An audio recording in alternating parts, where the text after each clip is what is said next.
This new series that we're starting today until the end of September, is called Soul Care. And so this sermon is coming out of my experiences prior to my sabbatical, my 3-month sabbatical, and then during my sabbatical, and then at the end of it, some things that had really come up in my heart. I believe that God wants us to grow, move forward, impact, influence, love, serve, all those things, and we have these great ambitions and endeavors. But before we move into those kinds of levels of influence, I think God is saying, can we stop and take care of the most important part of you? Can we stop and take care of your soul? And so in this series, I'm preaching today. My wife is preaching next week on worship and the soul. And then we'll be tag teaming on a sermon. And then also Tom Brooks, former pastor who actually counseled me, who I've been going through counseling with, he's going to be coming to preach on the 30th, on the last Sunday, to finish off our sermon series. I hope, though, this time you guys will take much notice of what God is doing in your heart when I preach. I feel like it's more than just information that needs to be garnered and gained during this series. I hope that I feel like actually there's a yearning for an alignment to this message. Like you guys are all yearning for it.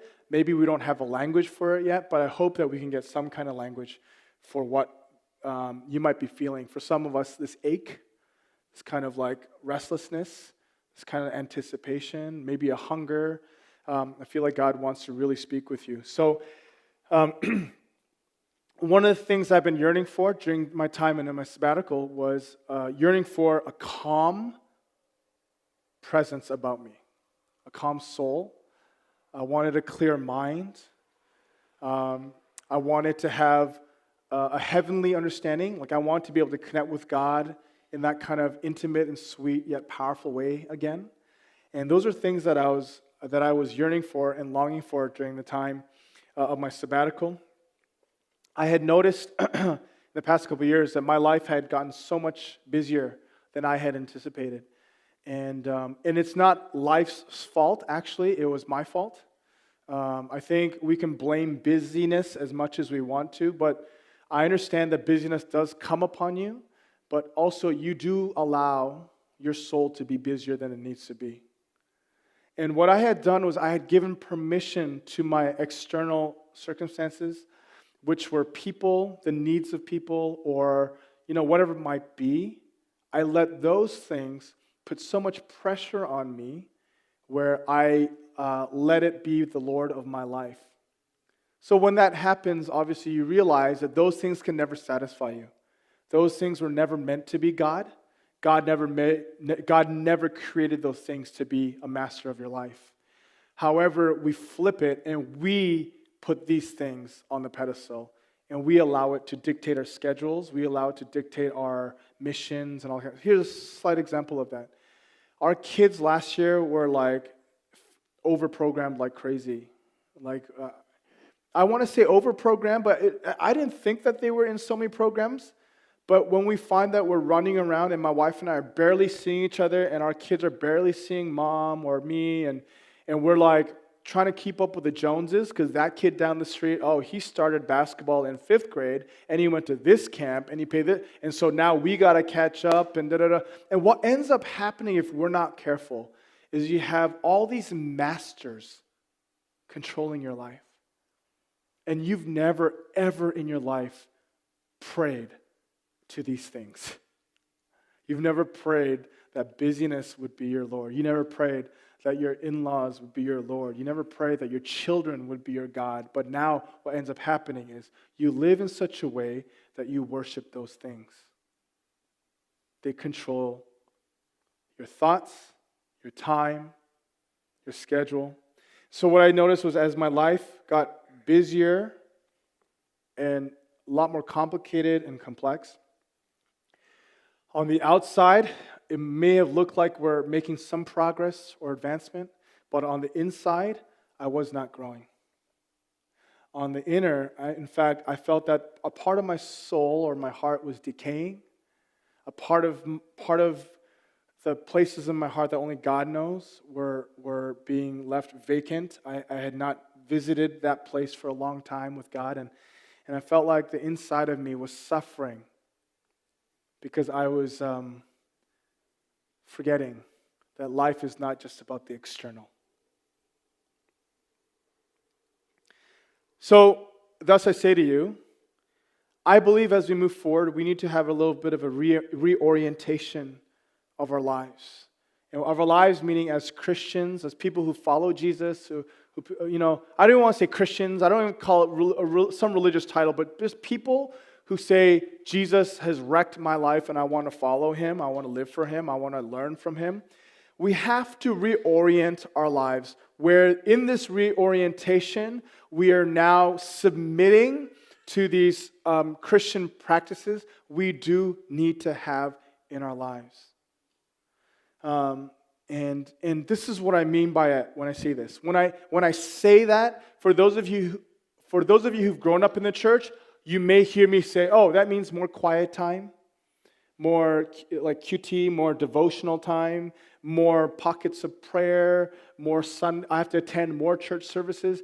Automatically what happens is we start to say, these are some religious things that I need to accomplish to kind of help reorient my life. I want to say this, though. I don't care how many times you do your devotions. You can do your devotions 5 times a day and your heart could still not be at peace. So my emphasis to you as we reorient our lives as we follow Jesus is not to just say, okay, let's put a Band-Aid practice here.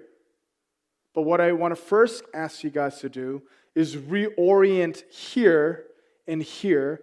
Allow these two parts to communicate so that your mind could process the ache that's been in your heart. But for so many of us, we have not let our minds connect to the heart. So we feel things, but yet we think differently, so we're misfiring, and we start hurting people and blaming things, and then what you notice is you end up being a victim to everything. And so it's everyone else's fault except for yours. But once you start to realize that this and this, once they connect, there's a divine communication that can happen, you start to realize, oh my gosh, the reason why I feel so lonely or empty, or the reason why I'm poor, or all these kinds of things, whatever might be your stresses, is because you have not allowed your soul to be taken care of. Too many of us choose external remedies for something that only God can cure. Too many of us run to things and solutions that only fix the external, but we don't deal with the internal. And so by focusing on the condition of our souls, we can find absolute satisfaction in God. And then rather than striving for peace by doing religious things for it, maybe we can be a people of peace already. One of the things I talked about last week was how God has said, you already have everything you need. You just need to consent to it. So isn't that fascinating? Before you even try to open the Bible and get revelation from God, he's saying, look, it's already here for you. I can communicate with you. My presence is here with you. You don't have to work for it. It's here. So that consent is crucial for you as you follow Jesus. And I realize, and if I'm just brutally honest with you, I didn't give consent to God in my life. Like, I gave consent to my counselors. I gave consent to my wife and other people to kind of speak into my life. But when God wanted to speak, if it didn't sound like my wife's voice or a friend that I like their voice, so I didn't consent to it. But when I chose to allow myself to consent to the voice of God and him saying, be present, is when I started to see a shifting in my life. I think, if I can be brutally honest, my wife and I, we've been having some very real conversations in the past few months. And real conversations aren't holy and sweet and religious. They sound like the Psalms. They sound nasty. They're bloody. They're gory. And we've had these real conversations because you know what we're aching for is something more than what we have right now. We realize that what we have is not enough. And what I mean by that is we've been settling for just the external, and I'm going to get to that real quickly. So what we want to move into this next season is rather than teaching you how to do your quiet times more, teaching you how to be a people who are actually quiet people. And quiet people doesn't mean you can't dance and shout, but what I mean is your soul is so at rest with God that you walk with confidence, you walk with joy, you walk with His presence. I mean, who wants that, right? Just me, but maybe you. Oh, 3. Thank you, Helen. I said it too quick. David, yeah. Who wants that? That's crazy, right? It's like, who wants healing? Who wants your soul at peace? Oh my gosh, what? It's like, hands up. But you know what's funny is actually I do think that inner turmoil, when it's healed up and restful before God, I think it heals everything almost. Like your physical body, your mind, the way that you think, your psyche. So we're going to learn how to connect with God in different ways, and this can be super fun and good because what we're going to learn out of it, all of this, is rhythm. So here's the question. What then is the soul? I don't know. Actually, it's one of those things in Scripture it doesn't speak clearly about. Mentions soul. My soul cries out for you. You know, my soul is at rest with you. And then there's times when the soul and the spirit are intermingled in their meaning and in their usage. And so there's no clear, like Peter says, the soul is this. But what's really cool about that, what I like, is even though we may not be able to clearly give a definitive definition as to exactly what it might be, a technical term, we all feel it. Like love. We all feel it. There's something in you right now, when I say that your soul is craving for more, you understand. There's like an agreement. And so what's understood to be the soul is this deep part of you, and I'll get to that. In 3 John, chapter 1, verse 2, it reads, Beloved, I pray that all may go well with you, that you may be in good health, as it goes well with your soul. It's interesting how your good health, one, they prayed for it, and there's nothing wrong about praying for your good health, right? But your good health was linked to your soul. As your soul goes well, then your health goes well. And I found that when I was injured and I had that back injury, that it affected everything in my life. It made me miserable. I was short-tempered with my children, my wife, our family, with you guys, but you had no idea. It's just when I went to the parking lot, I had moments of outbursts before I start the car. Why? They're so needy. Like I'd have all these weird moments. I blame. They're not needy. They're just saying hi. And I'm like, why are you saying hi to me? What do you want? I was like being ridiculous. I was like, because my soul was disjointed, disconnected, misaligned. I'm just being honest with you. I love you guys. But I realized that everything is connected. Mind, body, soul, your will. It's all connected. And that kind of connection, when that happens, is when the soul is present. And so let me read for you something from Psychology Today I found. And I'll give you a little paragraph, which is really fascinating. It says this: In the modern world, we tend to separate psychology from religion. We like to think that emotional problems have to do with the family, childhood, and trauma, with personal life, but not with spirituality. Right? Isn't that true? Like, and then we try to sometimes we over psychologize it. We don't diagnose an emotional seizure as loss of religious sensibility or lack of spiritual awareness. Yet the soul, the seat of our deepest emotions, can benefit greatly from the gifts of a vivid spiritual life and can suffer when it's deprived of them. Isn't that fascinating? I think it's fascinating. You guys are like, what is he saying? The soul, for example, needs an articulated worldview, a carefully worked out scheme of values and a sense of relatedness to the whole. It needs a myth of immortality, a myth, and an attitude toward death. It also thrives on spirituality that is not so transcendent, such as the spirit of family, arising from traditions and values that have been part of the family for generations. I love that what this writer is saying in Psychology Today is that the spiritual acts and realm is so crucial to your health. You cannot separate it. And so I think today we find that companies and this, they're understanding that, so they'll give you like some kind of discount or benefit or whatever to go to some new like yoga stuff or whatever, just so that you can have well-being and all this kind of stuff about you. But what I do know about that is that you're misdiagnosing the problem if you only address it through those actions. Going to yoga is helpful, but there's a deeper yearning that needs to be met. And that deeper yearning that the soul is yearning for is only met by the God who created your soul and wants to connect with it.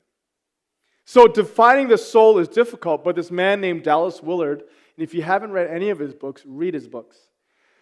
Really profound man. He defined the soul as this. He said the soul is a life center of human beings.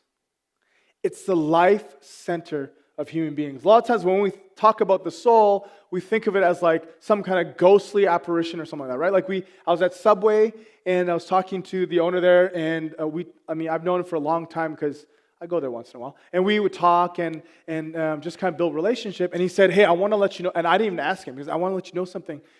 My grandmother or someone had passed away, and I was looking for the soul to come up, and I didn't see it. So then he kind of deduced, his logic became, then there's no God or something like that. And I was like, that's really interesting how you know, but for him, he thought the soul would be able to be seen, because I guess in Disney shows they do that, or movies they do that, like this thing, and that's what he was looking for. But the soul is not physical, you can't see it, right? But for us, for so many of us, we want to see it because then it can explain, we think, what we're feeling. But it's actually this innate thing, almost like an essence in you that can feel. Someone said it's like an operating system. It just makes everything work well together. You just don't need to see that it's there. It just makes it all work together. So what the soul does, if it is your life center, is that it brings everything into harmony, your will, your heart, your mind. It brings it all together. It is the deepest part of you. As what someone said, it's the whole person. And so this man named George MacDonald said, you don't have a soul. You are a soul. You have a body. It's actually our souls that connect to God, that are housed in these bodies. Now, what an unhealthy soul can look like, and this might help with the definition of what a soul is. An unhealthy soul is disconnected, fragmented, disorganized. Your things aren't working together. Now, for me, for a couple of years, that's what was happening. A lot of who I was just was not integrated. It was not working well in this operating system. For some of us today, we probably feel that. Some of us might be feeling like, okay, my mind is intact, I feel sharp, but this is not there. Or my body is not there. I think what God is doing when you feel those disintegrations happen is God is trying to make your soul healthy. He's trying to bring it all into an alignment. Say, look, there's an ache. There's a reason why you're not feeling well. It's because it's just not all together. And the beautiful thing about your soul care is this. You can't do anything to fix it. I say it's beautiful. You guys are like, that's not beautiful. The beautiful thing about your soul care is that you can't fix it. You can't make it healthy. But He can. The one who's created your soul wants to bring to health your soul. And He can do that. The first act we need to do, again, is to be present and then to surrender. One of the things I've been learning is I thought I surrendered some things in my life, and I realized I didn't. How do I know that? Rather than caring for my soul, I started to care just for myself. So part of my reaction to being unhealthy, before my sabbatical, I'm like, it's all about me. Seriously, I was just like, it's all about me. I'm going to take care of myself. Now, self-care is very important. You need to take a shower. You need to brush your teeth. You need to cut your toenails sometimes. That's probably, won't go there. Anyways, you got to take care of yourself. But what ended up happening was as I started to take care of myself, I forgot that myself is not just my physical and my emotional, but there is something that is deeper. So when I start to remember and get fixated on my soul, which is this deep-seated place in you, I start to realize that I was actually worshiping myself and not God. But when I start to focus on soul care is when I start to surrender to God. Isn't that interesting?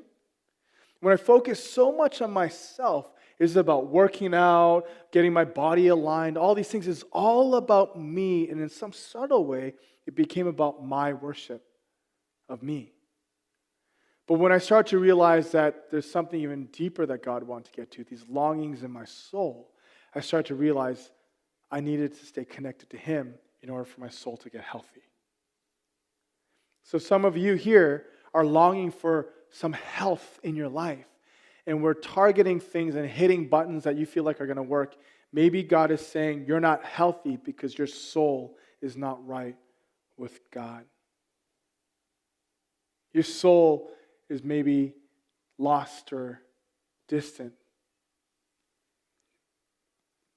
So what did it look like in my life?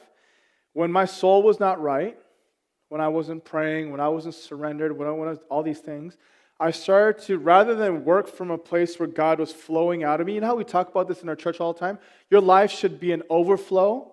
Like everything that God is doing in here should overflow out of your mouth, so words of encouragement, life, and out of your life. But when your soul is not healthy, there's an overwork that starts to happen in your life. There's a striving. There's a, I got to make the ends meet. Who else can fix it except for me? That statement itself is self-worship, which means you're worshiping an idol, which means that now you've not worshiped God, but you're worshiping something else that is not worthy of that kind of worship. And so what we need to realize, what I started to realize was I was overworking myself trying to get myself out of a situation that only soul care could get me out of. Make sense? Yeah? Kind of makes sense. I know I'm talking a lot and saying a lot. But there's this verse in Mark chapter 8, verse 36. It says this, "For what does it profit a man to gain the whole world and forfeit his car?" Just joking. You guys are like, no, I just tricked you. Yes, soul. "For what does it profit a man to gain the whole world and forfeit his soul?" For me, gaining the whole world meant getting myself all together. But I was forfeiting my soul in the meantime. Sometimes people liken this verse to be a verse that talks about salvation, but it's more profound than that. It's more profound than your soul going to hell and, don't forfeit your soul, come back. It's more than that. You can lose your soul before you get to hell. So many people live like they have lost souls. You're doing the religious thing. I don't know. Who does this, right? Let's do offering this way, community groups this way. I don't know. Whatever religious act it is that you do, you can do that with no soul intact. So many people live with no souls, lost zombies. And for me, it's a shame to see. In fact, when I meet with people, I look them in the eye. I don't do that weird, like, hi. That's super awkward. But you can see in their eyes, you can feel from their eyes, aches, pains, loneliness, neglect, abandonment, shame, fear, control. All these, you can feel these things. Because as human beings, we just feel, and in the spirit, we can feel things. And what I find is that so many people's souls, including myself, they were restless and lost. And we were trying to build a home or a tent in places that we would never find refuge. We could never find refuge in, because these things were never meant to give you that. And I found that I was doing that. So what your soul needs is truly the presence of God. Our main core, three main pillars of this church, we have three main core values, and from that we explain that a little bit more. First one is presence. Why? I really believe that when you encounter the presence of God, there's nothing in this world that tastes like it. So it really, okay? Let's be real about this. There's nothing that tastes like the presence of God. So once you've tasted His presence, you can tell when something is a counterfeit. Okay? You can tell because nothing even comes. It's not even like, oh man, Shake Shack, God's presence. 1A, 1B. In-N-Out, double patty burger. Oh, that's a 1B to God's presence. There's not even in the close proximity. I know you guys are like, what? Yeah, I said it. Double patty In-N-Out burger with cheese on it. That's barely melted. It's just processed cheese. But we cannot, it's not even close. But for some of us, because your souls have somehow forced its rest into places that it doesn't belong, you think that that's good enough and God's presence is like close. It's not even close. You can tell when something is artificial. You can tell it. And that's your soul screaming out, that's not real. That's not real. And so God's presence is this thing that brings you the comfort, the satisfaction, the contentment. And no matter what circumstances might come your way, God's presence helps you in the middle of all the chaos. So much so that His presence is what actually keeps your soul healthy. Isn't that beautiful? It's really His presence that keeps your soul intact and healthy.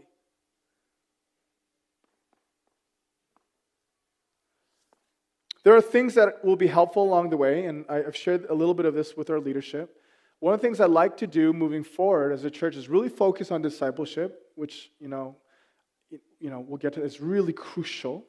But part of our discipleship is not just praying for people, because what we've done in our church in the years past, we've taught people how to prophesy, hear God's voice, pray for healing. We've taught all that stuff. And what I realized was, after a few years, people are like, I don't want to pray for people anymore. They're being burnt out. They're being used up. That sponge that they had has nothing more to give. And I realized that's only one aspect of discipleship. And maybe we got the steps wrong. Maybe there's a step before that. And that is that deep connection with the presence of God. So that the wellspring in you is constantly overflowing rather than being a burden. And I realized that a lot of what God had called me to, the things that I value and think that are so beautiful, became a burden to me because I was so dry. That well had dried up. So when someone says, can you help me with this? I'm like, heck no, I can't, because I really have nothing to give. But my face is like, yeah, for sure, I'll help you. But my soul is screaming, no. And you know why my soul is screaming no? Because my soul is screaming, I cannot live that way anymore. You see, it's a nice little thing, a security thing, a defense mechanism that God's put in you when you are killing yourself with overwork. He allows your soul to scream out and say, this is not right. One of the things that we need to do is learn to listen. And so what we're going to do is we're going to have things like solitude retreats, listening prayer retreats, where maybe a few of us, if you want to, I don't know, maybe your community groups can do them. But we'll plant them out throughout the year. We'll go to like Mark Center in Abbotsford or somewhere quiet, like Metrotown. And we'll just do it in the middle of the food court. But we'll just learn to listen and be still. One of the things I realized about solitude, the reason why it's so hard, is I feel like I have to do solitude. So when you think about doing solitude, I'm thinking about what I need to do while I'm in solitude. It's a frustrating thing. But how about we just be in solitude? And so we want to practice that and allow you all to get that kind of rhythm. So obviously, I know that not everyone can make these retreats and stuff like that. That's not the point. The point is just something in there in our church life that will help you to go, okay, I need to be recentered again, and this will forcefully put me in a spot where I need to listen to God, be present in His presence, and allow the encounter with God to bring me to a place of restoration of my soul. In Psalm 23:3, it says, He restores my soul. He leads in paths of righteousness for His name's sake. God's desire is to restore your soul. Amen? Aren't you guys happy today? I didn't yell once today. Like, it's a pretty subdued soul care type sermon, right? But it's this understanding that I know that God wants to restore my soul is so awesome for me. You know what I mean? It's not like, I just want to fix my life. In fact, the God who's bigger than me, who created me, who knows me so intricately well, yearns to see my soul restored. And when I hear that from the Father, I'm like, yes, then I can agree with that. You don't have to convince God, restore my soul. He's like, why are you pleading with me when that's what I desire as well? And so what we need to do is then just receive and surrender and respond to His grace. We have to really get this religious stuff out of us. You cannot make yourself whole. You can't. You cannot make yourself more healthy. You can't. You cannot make yourself more peaceful. Church, if we don't understand this, then all of this is just more burden. You can't. But once we surrender, no matter what circumstances we find ourselves in, we will be a people of peace. A people of peace. There's one person that I want to acknowledge who's been like that for me. Two people. My wife is like that. No eye contact because we will just break down. We cry like that. But she's a person of peace for me. She can sense when my compass is screaming, please everybody, live for them, not for yourself. Like these weird emotions that I deal with. And she's like, you don't know who you are. I'm like, ding, ding, ding. Yeah, I don't know who I am. She, for me, is a person of peace. She helps me get centered and grounded. She never yells at me, but she can say a word firmly. That's almost like a yell. Gets my attention. But she can get me back to a place where I need to be at peace with God. Second person is this man named Daryl Johnson, who was a professor of mine at Regent College. And he just emanated things that I desired for in my own life. And I really looked up to him in the years, in my long 8-year program. Expanded version. I thought it'd be cheaper, super expensive, same either way. But I would just being around him, I felt peace. Which meant I felt he carried and hosted the presence of God so well. We think hosting the presence of God is like, pa-pow! Like zap, like, okay, I get that kind of stuff. But how about walking with peace? Like nothing is going to shake you because you know His presence abides with you. And he was someone like that. And I'm sure there are people like that in your life. If there are, I want to encourage you. Ask them, what's your secret to your peace? And if their answer is anything but Jesus, move on. Wrong answer! But find out what they do. Why do they think this way? Why do they respond that way? And so my wife just did that for me this past weekend, where I shared with her a story about, I can't even remember what it was. We saw someone and it triggered something, and they said something and it triggered something, and she's like, does it bother you? I'm like, no, I'm just telling you, it doesn't bother me. I'm just letting you know it happened. No, you know how you over-explain that you're okay? Which probably means you're not okay. Like, really, I'm okay. Like, long God healed me from it, and blah, blah, blah, blah, blah, blah, blah, blah. And she's like, all right, like, you can talk to me later, And I love that because we're not human, or we're not superhuman. I am human. We're not superhuman. But what we can do is always recenter and be a people of peace. So, in conclusion, in Luke chapter 4, verse 42, Luke chapter 5, verse 16, and Luke chapter 6, verse 12, there are a few things that we notice with the habit of Jesus. He had done this. Jesus would slip away and find himself in a solitary place. In my last moment, okay, this is so crazy. I wish I can tell you my sabbatical from day one was like peace. Like after I said bye to COAH, I'm going on sabbatical, I wish it was like I was floating in clouds and all I heard was angels' voices and I was at peace for 3 months. It was not like that. I got text messages. I lived in this world. I had my inner turmoil in my soul of, I have to rescue everyone. And you know what I mean? Like, even though no one was asking for your help, this weird innate thing where God was trying to crush that thing in me. And what was funny was it was actually on the last weekend of my sabbatical, where I went to this place called Camino Island, where Cassian and Carmia's uncle owns a second property there. And he said to us, I want to use this for prayer retreats and for pastors and whatever. So if you ever feel like coming here, please come. And some of you guys have already been there, right? It's such a beautiful place. And we went to Camino, and the first part of it was not restful. We had all of our family there. This conflict of scheduling. What do we do? Did all this kind of stuff.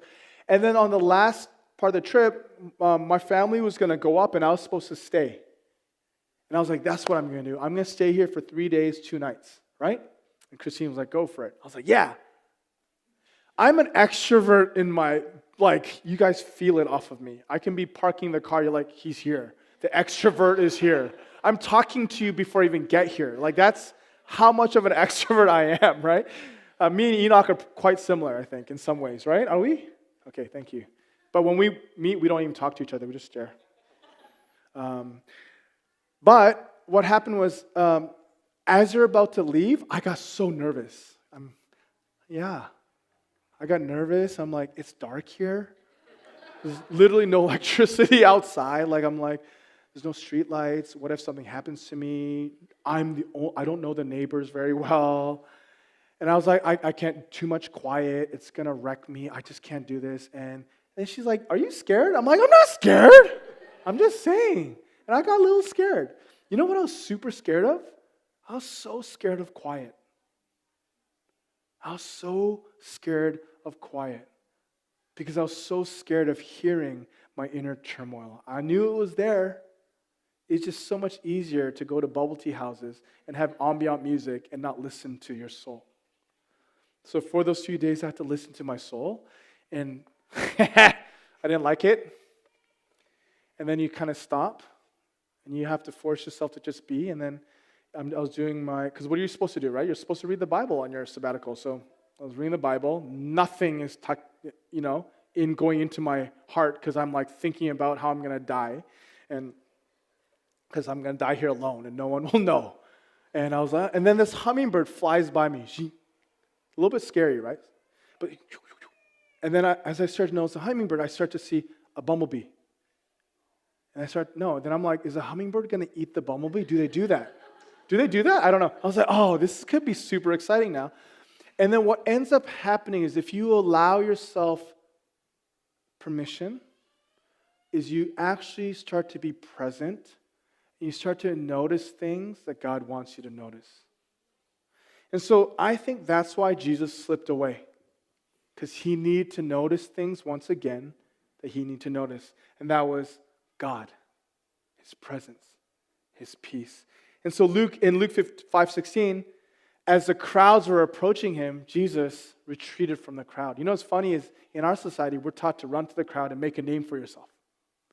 But Jesus saw the crowd and would retreat to a solitary place, recover, find strength, be centered, be aligned. Even when Jesus would have to make big decisions like choosing his apostles and the 12 apostles, he retreated to a solitary place to listen, to be. And so at the end of the day, everything around us, guys, will fade, but your soul lasts forever. It's your soul that will be with God eternally. But quite frankly, we haven't been taught how to care for our soul. And if we're not careful, you can go by 10 years and not once care for your soul. We can do all the acts of worship and prayer and all these things. Those are beautiful things. But you might be praying out of spaces that are unhealthy. You might be in a relationship out of a place of unhealthiness. You might be getting married out of a place of unhealthiness. You might be, you know what I'm trying to say? And so what ends up happening is if you don't care for your soul, your unhealthiness is contagious towards others. How do I know that? Caleb and Karis, there's certain things I notice about them where I'm like, I didn't teach that to them. And then God says, yes, you did, because that's how you live. I didn't say that to them, but they feel things from me. When I'm anxious, when I'm stressed, when I'm unhealthy. You know, Karis, it's the funniest thing. She'll run into something. I'm like, Karis, come here. She'll run into something, trip. Oh, fall hurt. Oh, sorry, Dad. I just ran into I'm sorry that I hit the wall. I'm like, why are you're making me, I hope no one hears this. You're making me sound like I'm this brutal dad. How dare you run into the wall when I call your name? You hurt yourself. Why would you hurt yourself? She would apologize. Sorry, I'm so sorry. And literally, she's bleeding from her pinky toe. I'm so sorry. What do you need, Dad? Should I put some plates away? I'm like, holy cow. How do I function in this? How do I respond? Yes, put the plates away. Don't worry about your toe. You have 9 others. What am I supposed to say?